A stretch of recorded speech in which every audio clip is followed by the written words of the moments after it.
ಇಲ್ಲಿಯವರೆಗೆ ದರ್ಶಿಯ ಜೀವನದಲ್ಲಿ ಏನೇನಾಯ್ತು ಅಂತ ನೋಡಿದ್ದಾಯ್ತು. ಆದ್ರೆ ಈಗ ಅದಕ್ಕೆಲ್ಲ ಮುಖ್ಯವಾಗಿ ಕಾರಣ ಏನು, ಯಾವುದಕ್ಕಾಗಿ ಲಕ್ಷ್ಮಿಗೆ ಆ ಪರಿಸ್ಥಿತಿ ಬಂತು, ಹಾಗೆ ಪುಷ್ಪನ ಕಥೆ ಏನು ಅನ್ನೋದನ್ನ ಈ ಪಾರ್ಟ್ ಅಲ್ಲಿ ನೋಡೋಣ. ಅಕಸ್ಮಾತ್ ಹಿಂದಿನ ಪಾರ್ಟ್ ಮಿಸ್ ಆಗಿದ್ರೆ ಮೊದಲು ಅದನ್ನ ನೋಡಿ, ಯಾಕೆಂದ್ರೆ 6 ಎಪಿಸೋಡ್ ಇರೋ ಈ ಸೀರೀಸ್ ಅಲ್ಲಿ ಅದು ಪ್ರೀಕ್ವೆಲ್. ಈಗ ಎಕ್ಸ್ಪ್ಲೇನ್ ಮಾಡೋಕೆ ಹೊರಟಿರೋದು ಸೀಕ್ವೆಲ್ ಅನ್ನ. ಸರಿ, ಈಗ ದರ್ಶಿಗೆ ಲಕ್ಷ್ಮಿಯನ್ನ ಬಳಸ್ಕೊಂಡು ಒಂದು ಗತಿ ಕಾಣಿಸಿದ್ದಾಯ್ತು. ಈಗ ಪುಷ್ಪನ ಸರದಿಯಾಗಿತ್ತು.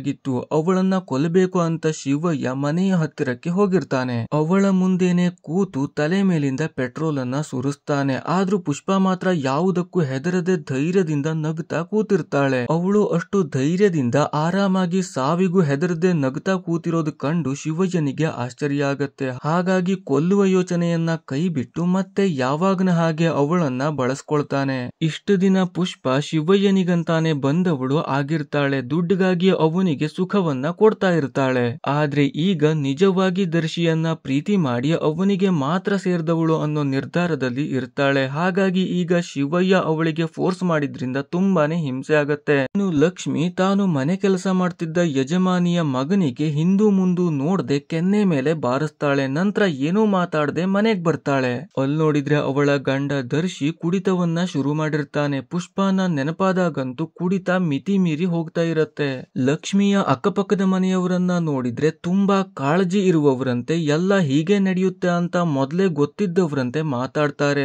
ಲಕ್ಷ್ಮಿಗೆ ಅವರು ಹಾಗೆ ಮಾತಾಡುವುದಕ್ಕಿಂತ ಹೆಚ್ಚು ದರ್ಶಿಯ ಕುಡಿತದ ಚಟದಿಂದ ಬೇಜಾರಾಗ್ತಿತ್ತು.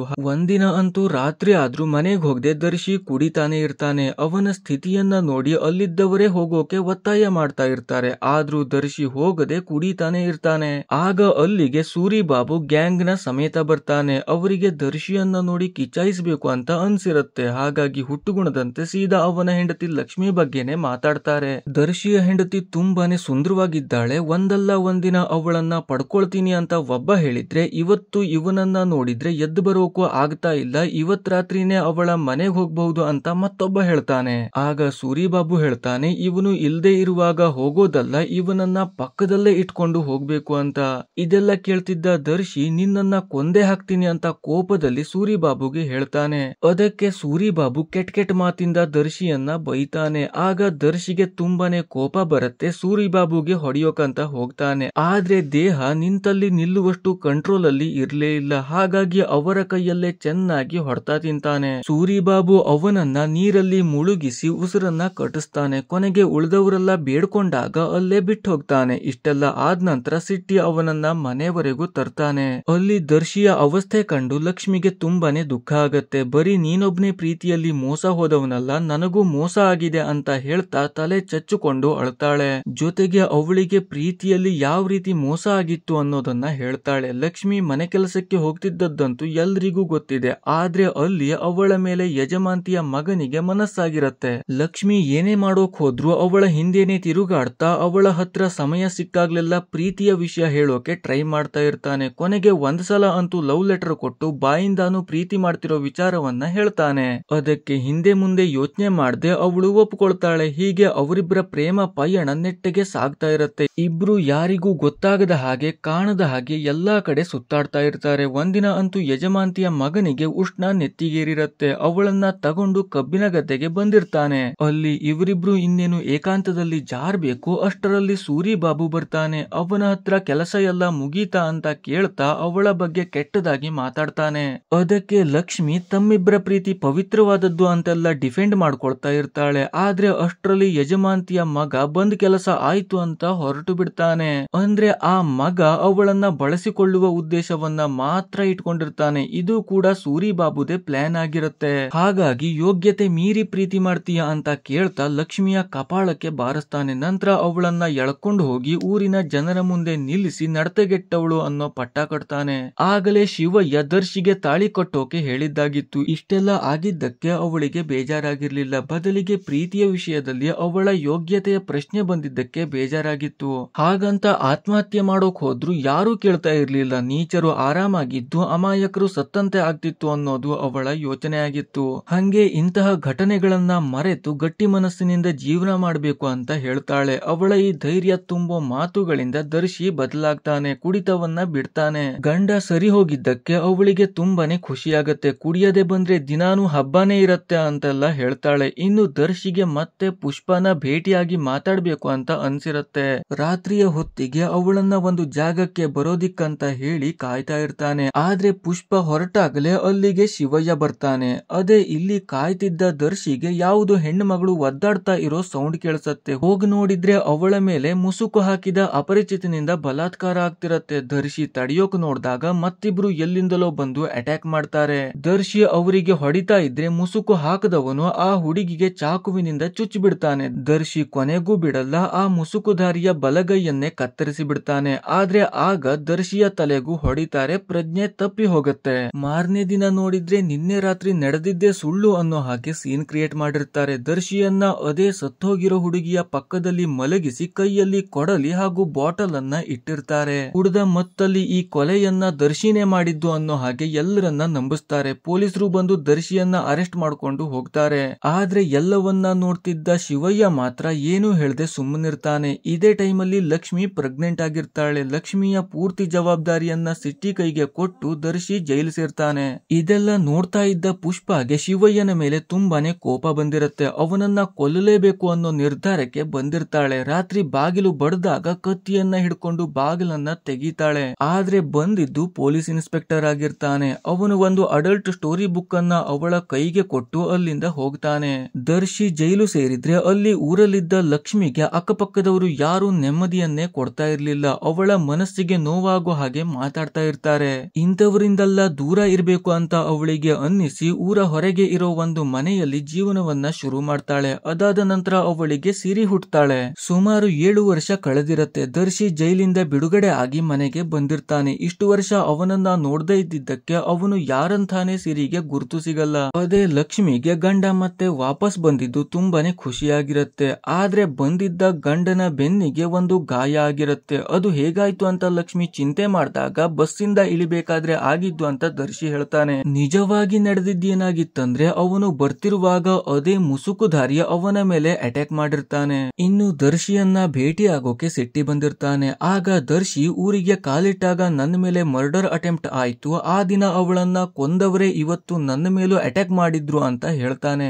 ಜೊತೆಗೆ ಅವರು ಇನ್ನೊಂದ್ಸಲ ಅಟ್ಯಾಕ್ ಮಾಡೋ ಮುಂಚೆನೆ ನಾನು ಅವರ ಮೇಲೆ ಅಟ್ಯಾಕ್ ಮಾಡಿ ಕೊಂದ್ ಹಾಕ್ತೇನೆ ಅಂತ ಕೋಪದಲ್ಲಿ ಹೇಳ್ತಾನೆ. ಇದಾದ ನಂತರ ದರ್ಶಿ ಶಿವಯ್ಯನ ಮನೆಗ್ ಬರ್ತಾನೆ. ದರ್ಶಿಯನ್ನ ಕಂಡ ಕೂಡ್ಲೆ ಮತ್ತೆ ಶಿವಯ್ಯ ನಾಟಕ ಶುರು ಮಾಡ್ತಾನೆ. ಕಾನೂನಿನ ಮುಂದೆ ಏನು ಮಾಡೋಕೆ ಸಾಧ್ಯ ಆಗ್ಲಿಲ್ಲ ಅಂತ ಬೇಜಾರ್ ಮಾಡ್ಕೊಳ್ತಾನೆ. ಈಗ ಹೊಸ ಜೀವನ ಶುರು ಮಾಡು, ನಾಳೆಯಿಂದ ಮತ್ತೆ ಕೆಲಸಕ್ ಬಾ ಅಂತ ದರ್ಶಿ ಹತ್ರ ಹೇಳ್ತಾನೆ. ಇನ್ನು ರಾತ್ರಿ ಮಲಗಿದ್ದ ದರ್ಶಿಗೆ ಮಧ್ಯರಾತ್ರಿ ಅಷ್ಟೊತ್ತಿಗೆ ಎಚ್ಚರ ಆಗಿರತ್ತೆ.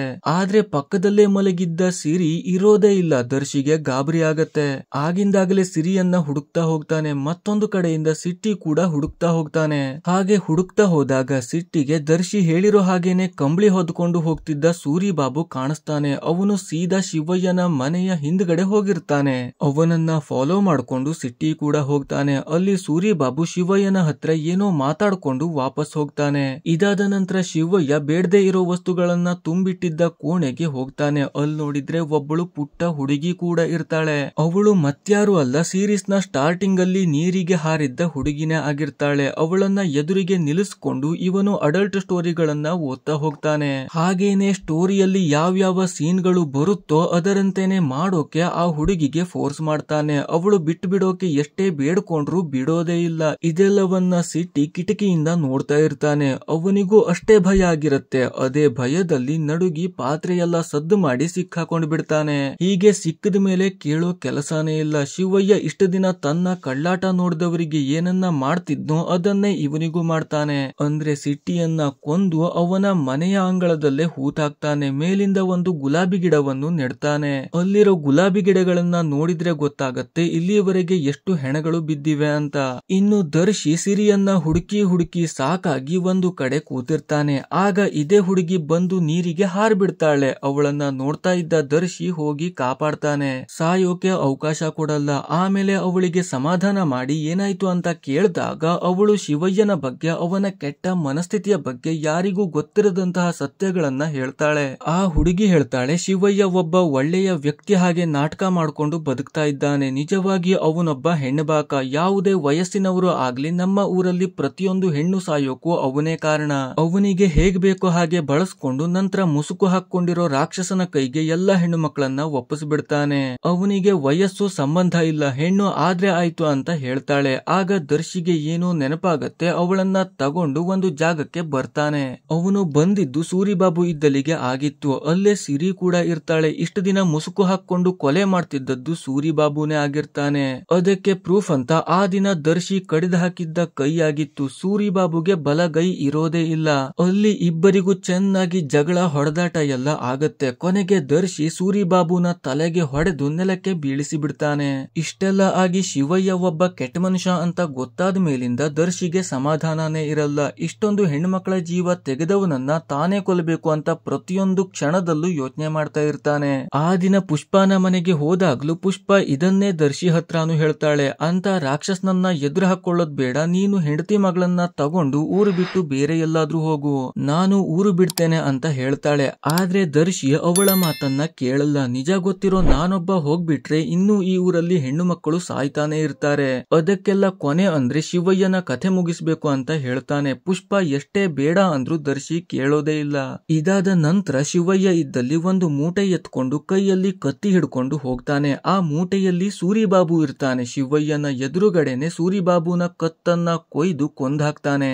ಇದಾದ ಮೇಲೆ ದರ್ಶಿಗೆ ದೊಡ್ಡ ಆಪತ್ತು ಕಾದಿರುತ್ತೆ. ಯಾಕೆಂದ್ರೆ ಅಲ್ಲಿದ್ದ ಅಷ್ಟೂ ಜನ ಅವನ ಮೇಲೆ ಅಟ್ಯಾಕ್ ಮಾಡ್ತಾರೆ. ಹೊಡೆದು ಬಡೆದು ಮಾಡಿ ಕೊಂದಾಕ್ತಾರೆ. ನಂತರ ಅವನದ್ದೇ ಮನೆಯ ಅಂಗಳದಲ್ಲಿ ಹೂತಾಕ್ತಾರೆ. ಬರೀ ಅಷ್ಟೇ ಅಲ್ಲ, ಆ ದಿನ ರಾತ್ರಿ ಶಿವಯ್ಯ ಪುಷ್ಪನನ್ನ ಮನೆಗೆ ಕರೆಸಿಕೊಂಡಿರ್ತಾನೆ. ಅವಳ ಹತ್ರ ತನ್ನನ್ನೇ ತಾನು ಹೊಗಳಿಕೊಳ್ತಾನೆ. ಚೆಸ್ ಆಟವನ್ನ ತೋರಿಸಿ, ಇದರಲ್ಲಿ ಇರೋ ರಾಜನ ಹಾಗೇನೆ ನಾನು, ಮಣೆಯ ಹಾಗಿರೋದು ಇದೇ ಊರು, ಇಲ್ಲಿ ಯಾರೇ ಎಷ್ಟೇ ಮುಂದುವರೆದ್ರು ರಾಜನನ್ನ ಸೋಲಿಸೋಕೆ ಆಗಲ್ಲ, ಕೊನೆಗೆ ಗೆಲ್ಲೋದು ರಾಜ ಮಾತ್ರ, ಆ ರಾಜನೇ ನಾನು ಅಂತ ಹೇಳ್ತಾನೆ. ಶಿವಯ್ಯ ಇಷ್ಟೆಲ್ಲ ಕೊಲೆಗಳನ್ನ ಮಾಡ್ತಿದ್ದ ಅಂದ್ರೆ ಅವನಿಗೆ ಅತ್ಯಂತ ಸಪೋರ್ಟಿವ್ ಆಗಿ ಅಲ್ಲೇ ಕೆಲಸ ಮಾಡ್ತಿದ್ದ ಒಬ್ಬ ಮುದುಕ ಇರ್ತಾನೆ. ಆ ರಾತ್ರಿ ಕೂಡ ಅದೇ ಕಾರಣಕ್ಕೆ ಅಂಗಳದಲ್ಲಿ ಗುಂಡಿ ತೋಡ್ತಾ ಇರ್ತಾನೆ. ಆ ಗುಂಡಿ ತೋಡಿದ್ದ ಜಾಗ ಯಾರಿದೋ ಸಮಾಧಿಯಾಗಿತ್ತು. ಸತ್ತವನ ಅಸ್ಥಿ ಪಂಜರ ಅಲ್ಲೇ ಇತ್ತು. ಈಗ ಅದೇ ಸಮಾಧಿಯಲ್ಲಿ ಇನ್ಸ್ಪೆಕ್ಟರ್ ನನ್ನ ಕೊಂದು ಮುಚ್ಚಿ ಬಿಡ್ತಾರೆ. ಯಾಕಂತ ಕೇಳಿದ್ರೆ ಆ ಇನ್ಸ್ಪೆಕ್ಟರ್ ಇಷ್ಟೆಲ್ಲ ಹೆಣ್ಣು ಮಕ್ಕಳ ಕೊಲೆ ಆಗ್ತಿದೆ ಅಂತ ಗೊತ್ತಾದಾಗ ಸೀರಿಯಸ್ ಆಗಿ ಇನ್ವೆಸ್ಟಿಗೇಷನ್ ಅನ್ನ ಶುರು ಮಾಡಿರ್ತಾನೆ. ಆಗ ಅವನ ಹತ್ರ ಡಾಕ್ಟರ್ ಒಬ್ಬ ಕೆಟ್ಟ ಮನುಷ್ಯ ಹೆಣ್ಣು ಮಕ್ಕಳ ಮೇಲೆ ಕಣ್ಣು ಹಾಕ್ತಾನೆ ಅನ್ನೋದನ್ನ ಸುಮಾರಷ್ಟು ಹೆಣ್ಣು ಮಕ್ಕಳು ಹೇಳಿರ್ತಾರೆ. ಇನ್ಸ್ಪೆಕ್ಟರ್ ಡಾಕ್ಟರ್ ಹತ್ರ ಹೋದಾಗ ಮೊದಲಿಗೆ ಅಡಲ್ಟ್ ಸ್ಟೋರಿ ಬುಕ್ ಸಿಗತ್ತೆ. ಅದನ್ನೇ ಇಟ್ಕೊಂಡು ಡಾಕ್ಟರ್ ಅನ್ನ ವಿಚಾರಿಸಿದಾಗ ಅವನು ಎಲ್ಲವನ್ನ ಒಪ್ಕೊಳ್ತಾನೆ. ಆದ್ರೆ ಆ ಬುಕ್ ತಂದಲ್ಲ, ಅದನ್ನ ತಂದಿದ್ದು ಶಿವಯ್ಯನಿಗಾಗಿ ಅಂತ ಹೇಳ್ತಾನೆ. ಮೆಡಿಸಿನ್ ತರೋಕೆ ಅಂತ ಸಿಟಿಗೆ ಹೋದಾಗ್ಲೆಲ್ಲ ಅಂತಹ ಪುಸ್ತಕಗಳನ್ನ ಶಿವಯ್ಯ ತರಿಸಿಕೊಳ್ತಾ ಇರ್ತಾನೆ. ಅದನ್ನೇ ಇಟ್ಕೊಂಡು ಶಿವಯ್ಯ ಸ್ಟೋರಿ ಬುಕ್ ಅನ್ನ ಪುಷ್ಪ ಹತ್ರ ತಂದಿದ್ನ ಅಂತ ವಿಚಾರಿಸೋಕೆ ಆ ರಾತ್ರಿ ಇನ್ಸ್ಪೆಕ್ಟರ್ ಪುಷ್ಪನ ಹತ್ರ ಬಂದಿದ್ದಾಗಿತ್ತು. ಆದ್ರೆ ಶಿವಯ್ಯ ಅವಳ ಹತ್ರ ಬಿಟ್ಟು ಮತ್ತೆ ಎಲ್ಲ ಊರ ಹೆಣ್ಣು ಮಕ್ಕಳ ಹತ್ರ ಅದನ್ನ ತೋರಿಸ್ತಿದ್ದ ಅಂತ ಇನ್ವೆಸ್ಟಿಗೇಷನ್ ನಲ್ಲಿ ಗೊತ್ತಾಗತ್ತೆ. ಇನ್ನು ಲಕ್ಷ್ಮಿ ಮಗಳನ್ನ ತಗೊಂಡು ಶಿವಯ್ಯನ ಮನೆಗೆ ಬಂದಿರ್ತಾಳೆ. ಗಂಡ ಇನ್ನೂ ಮನೆಗೆ ಬಂದಿಲ್ಲ ಅಂತ ಅವಳಿಗೆ ಟೆನ್ಷನ್ ಆಗಿರತ್ತೆ. ಶಿವಯ್ಯನ ಹತ್ರ ಸ್ವಲ್ಪ ವಿಚಾರಿಸಿಕೊಂಡು ಸಹಾಯ ಕೇಳೋಕೆ ಅಂತ ಬಂದಿದ್ದಾಗಿತ್ತು. ಅದಕ್ಕೆ ಶಿವಯ್ಯ ಹೇಳ್ತಾನೆ, ದರ್ಶಿ ಸಿಟಿಗೆ ಹೋದವನು ಕೈಯಲ್ಲಿ ದುಡ್ಡಿದೆ ಅಂತ ಕುಡಿದು ಬಿದ್ದಿರ್ಬೇಕು, ಅವನು ಬರ್ತಾನೆ, ನೀನು ಚಿಂತೆ ಮಾಡಬೇಡ ಅಂತ. ಜೊತೆಗೆ ಆ ದಿನ ಸಿರಿಯ ಹುಟ್ಟದಬ್ಬ ಆಗಿದ್ದಕ್ಕೆ ರಾತ್ರಿ ಊಟಕ್ ಬರ್ತೇನೆ, ಮೀನ್ ಸಾರನ್ನ ಮಾಡಿ ಬಡಿಸು ಅಂತ ಲಕ್ಷ್ಮಿ ಹತ್ರ ಹೇಳ್ತಾನೆ. ಇನ್ನು ರಾತ್ರಿ ಲಕ್ಷ್ಮಿಯ ಮನೆಗೆ ಶಿವಯ್ಯ ಊಟಕ್ಕಂತ ಬಂದಿರ್ತಾನೆ. ಜೊತೆಗೆ ಆ ದಿನ ದರ್ಶಿಯನ್ನ ಕೊಲ್ಲುವಾಗ ಇದ್ದ ಎಲ್ಲಾ ಆಳುಗಳನ್ನು ತಂದಿರ್ತಾನೆ. ಲಕ್ಷ್ಮಿ ಊಟ ಬಡಿಸ್ತಾಳೆ. ಅಷ್ಟು ಜನ ಚೆನ್ನಾಗಿ ಬಾರಿಸ್ತಾ ಇರ್ತಾರೆ. ಆದ್ರೆ ತಿಂತ ಒಬ್ಬೊಬ್ರಿಗಾಗಿ ತುತ್ತು ಗಂಟ್ಲಿಂದ ಇಳಿಯದ ಹಾಗೆ ಆಗತ್ತೆ, ಕೈಕಾಲು ಆಡದ ಹಾಗೆ ಆಗತ್ತೆ. ಯಾಕೆಂದ್ರೆ ಊಟದಲ್ಲಿ ವಿಷ ಇರತ್ತೆ. ಆಗ ಪುಷ್ಪ ಬಂದು ಒಬ್ಬೊಬ್ರನ್ನಾಗಿ ಕುತ್ತಿಗೆ ಕೊಯ್ದು ಕೊಂದ್ ಹಾಕ್ತಾಳೆ. ಓಡ್ ಹೋಗೋಕೆ ನೋಡ್ದವ್ರನ್ನ ಅಟ್ಟಾಡಿಸಿಕೊಂಡು ಕೊಂದ್ ಹಾಕ್ತಾಳೆ. ಕೊನೆಗೆ ಶಿವಯ್ಯನ ಕುತ್ತಿಗೆಗೆ ನೇಣು ಬಿಗಿದು ಕುತ್ತಿಗೆ ಸೀಳಿ ಕೊಂದ್ ಹಾಕ್ತಾಳೆ. ಇಷ್ಟೆಲ್ಲ ಆದ ನಂತರ ಎಲ್ರೂ ಸತ್ತ ಮೇಲೆ ಅಲ್ಲಿಗೆ ಶಿವಯ್ಯನ ಆಪ್ತ ಸೇವಕ ಮುದುಕ ಬರ್ತಾನೆ. ಅವನಿಗೆ ಅಲ್ಲೆಲ್ಲ ಏನಾಯ್ತು ಅನ್ನೋ ವಿಷಯ ಇನ್ನೇನು ಗೊತ್ತಾಗಿರತ್ತೆ. ಆಗಲೇ ಪುಷ್ಪ ಹಾರೆಯಿಂದ ಚುಚ್ಚಿ ಅವನನ್ನು ಕೊಂದ್ ಹಾಕ್ತಾಳೆ. ಇಲ್ಲಿಗೆ ಸುಮಾರಷ್ಟು ಜನರ ಜೀವನ ಹಾಳು ಮಾಡಿದವನ ಕಥೆ ಮುಗಿಯತ್ತೆ. ಈಗ ಶಿವಯ್ಯನ ಮನೆ ಅಂಗಳವನ್ನ ಅಗೆಸಿರ್ತಾರೆ. ಸುಮಾರು ಗುಂಡಿಗಳು, ಲೆಕ್ಕ ಸಿಗದಷ್ಟು ಅಸ್ಥಿಪಂಜರಗಳು ಇರೋದು ಎಲ್ಲ ಊರವರ ಕಣ್ಣಿಗೆ ಕಾಣುತ್ತೆ. ಶಿವಯ್ಯ ಎಂತವನಾಗಿದ್ದ ಅನ್ನೋದು ಗೊತ್ತಾಗತ್ತೆ.